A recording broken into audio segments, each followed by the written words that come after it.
Dirigen algunos de los centros que el Instituto Cervantes tiene repartidos en 100 ciudades de medio centenar de países. Hasta el miércoles mantendrán 8 reuniones de trabajo a puerta cerrada para abordar desafíos como la inteligencia artificial. Hay que evitar que a la hora de que los seres humanos programen máquinas o programen con algoritmos una inteligencia artificial, hay que evitar la generación de sesgos de carácter machista, de carácter racista.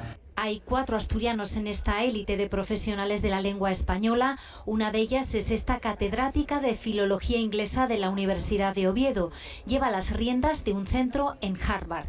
El español se está extendiendo por todo el país, ya no está localizado en las zonas tradicionales hispanohablantes de ese país, como eran Florida, como era México, como era Nueva York, sino que se está extendiendo.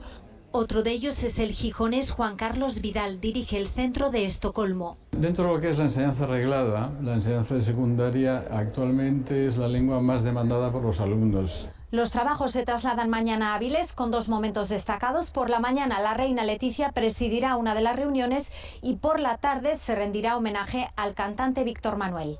Aquí en Asturias queríamos rendir homenaje y recibir el legado de Víctor Manuel, uno de los grandes cantautores de la historia española, de manera que vamos a recibir su legado para llevarlo junto a otros músicos, escritores, artistas a nuestra caja de las letras. Un acto simbólico al que seguirá una actuación del cantautor de Mieres abierta al público. Señor.